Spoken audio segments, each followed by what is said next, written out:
todos, o meu nome é Diana Jorge, eu sou psicóloga, sou também especializada em Psicologia do Desporto e decidi fazer este vídeo hoje para vos falar um pouco daquilo que é a importância dos pais no desporto.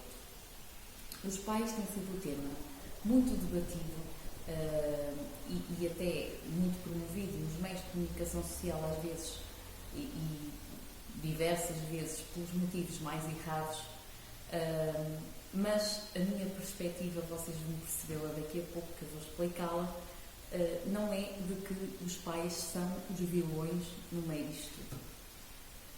O que é que eu quero dizer com isso? Eu quero dizer que efetivamente os pais são importantes na formação desportiva dos filhos, efetivamente os comportamentos dos pais acabam sim por influenciar aquilo que é o desempenho desportivo dos filhos.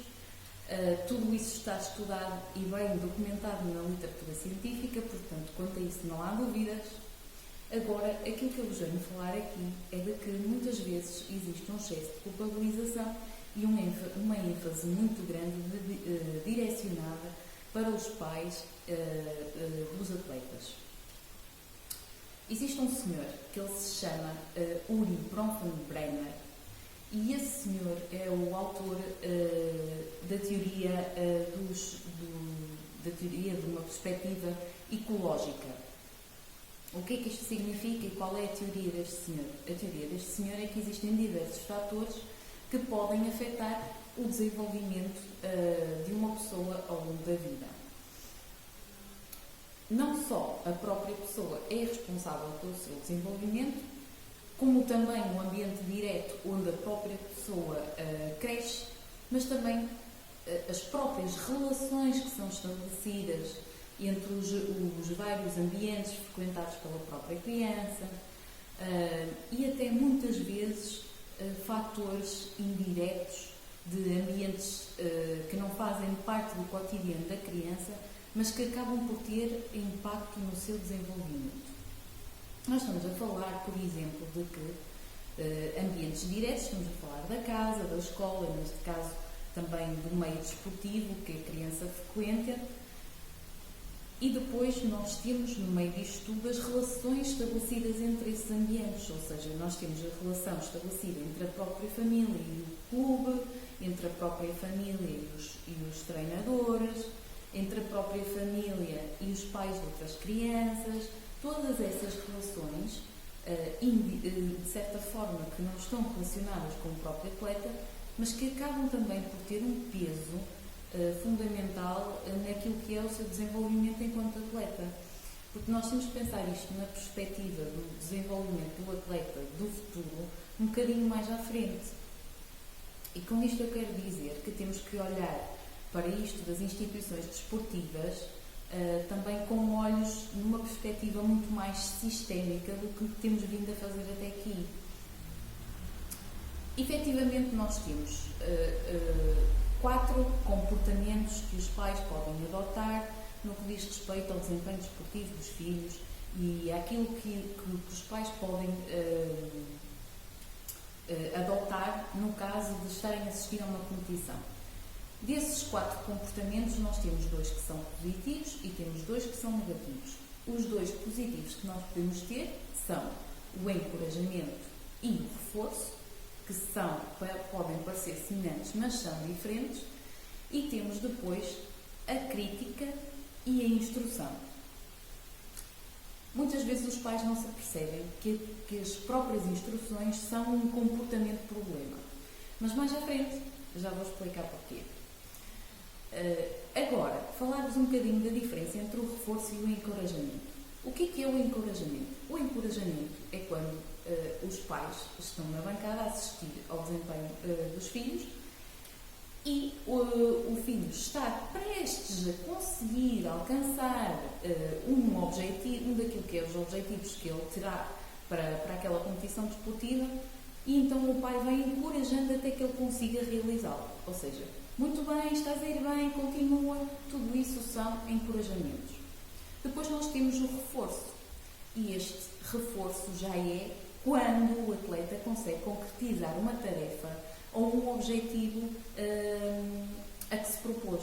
Portanto, existem diferenças vezes o encorajamento é usado antes de se conseguir alguma coisa e o reforço é usado depois de se conseguir efetivamente alcançar algo de positivo. No que toca aos dois comportamentos problema, que são então a crítica e a instrução, como é que nós solucionamos isto? Eu não vos falei da teoria dos sistemas ecológicos ao acaso. Se nós sabemos que o desenvolvimento humano e da criança depende não só do contexto onde ela cresce, da própria criança, do ambiente direto que está à volta, mas também de outros sistemas nas quais a criança vive, nomeadamente o país onde vive, se o país onde vive é um país em guerra ou não, se o país onde vive tem boas instituições de saúde. Portanto, tudo isso vai afetar o desenvolvimento de uma criança.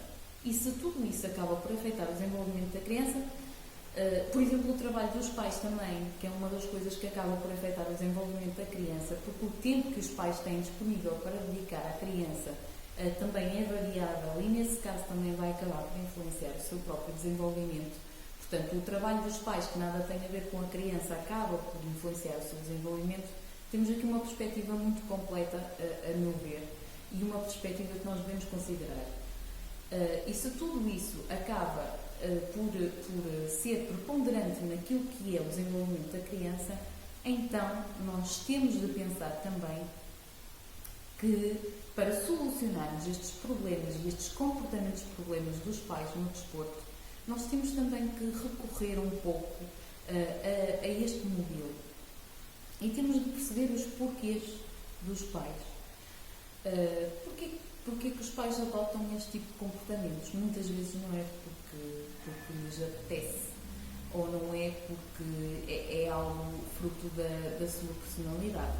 Vamos compreender. Por exemplo, o comportamento de instrução. Esse é um comportamento que deve estar estritamente reservado e exclusivo para a equipa técnica. O que é que eu quero dizer com isto?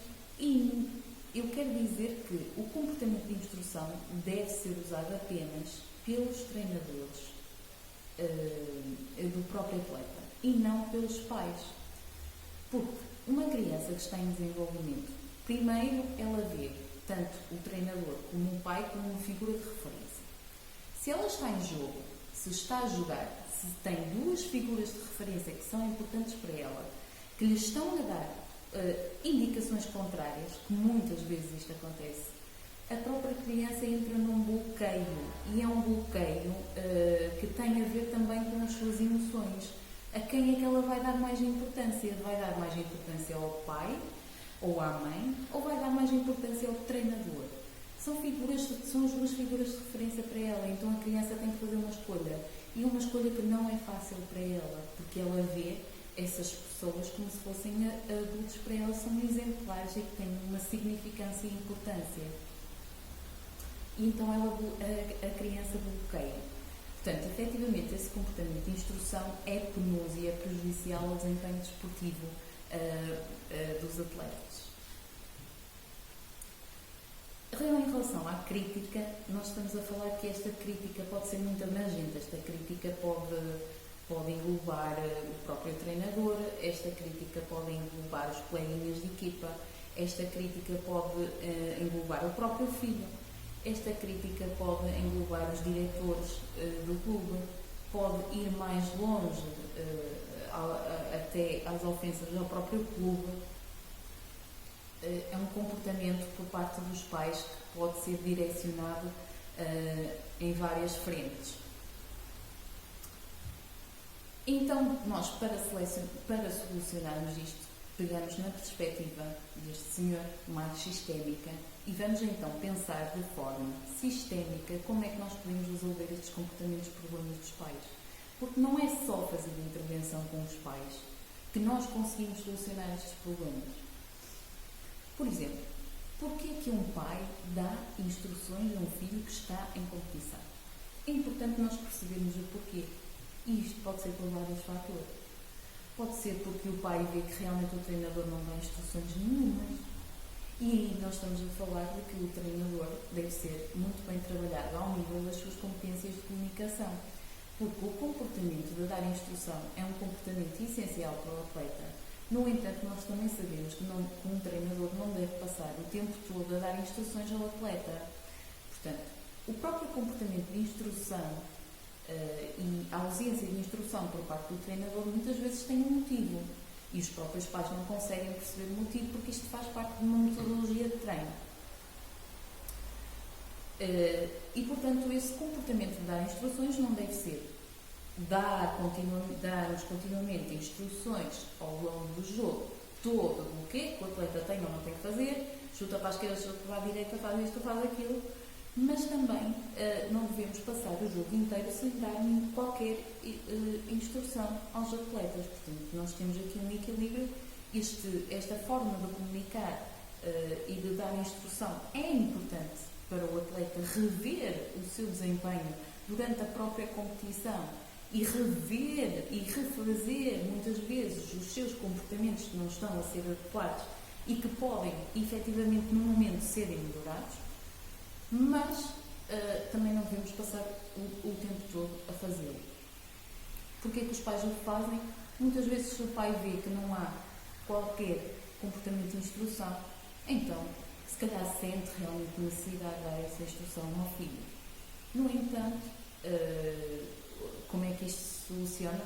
Então temos que ir trabalhar ao treinador, porque o treinador está aqui com uma falta de uma competência e quer saber gerir bem a sua comunicação.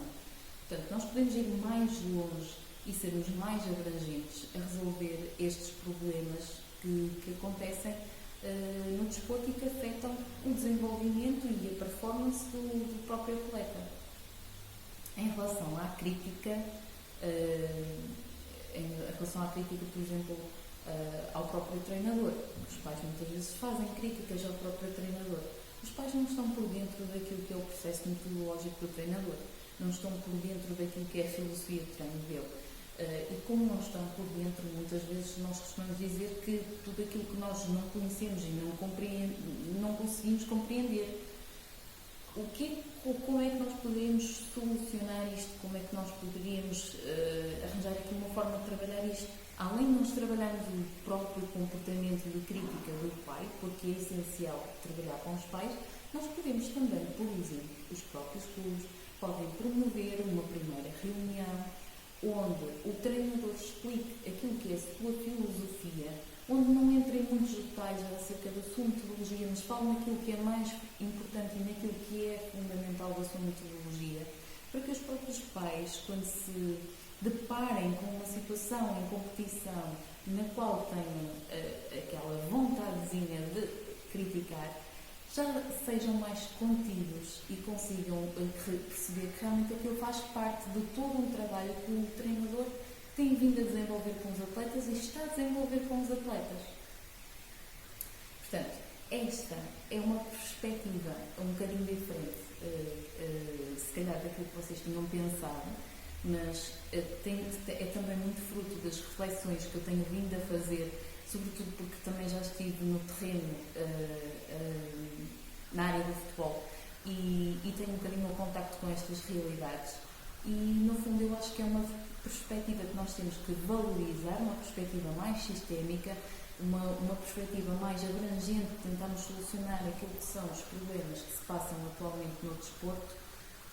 E, portanto, eu deixo-vos também esta reflexão, ou pelo menos faço-vos a pergunta a vocês, desta forma, considerando todos estes comportamentos que os pais muitas vezes têm no desporto, fala-se tanto de ética, tem-se trabalhado tanto a ética com as crianças, tem-se trabalhado muito a ética com os pais, mas será que nós temos ido a fundo naquilo que são as questões,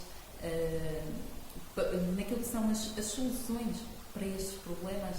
Será que nós temos encontrado soluções que sejam mais abrangentes, que tenham uma visão mais além daquilo que efetivamente parece ter? Deixo-vos esta reflexão para todos juntos conseguirmos então refletir durante esta semana nestas questões. Até ao próximo vídeo. Muito obrigada.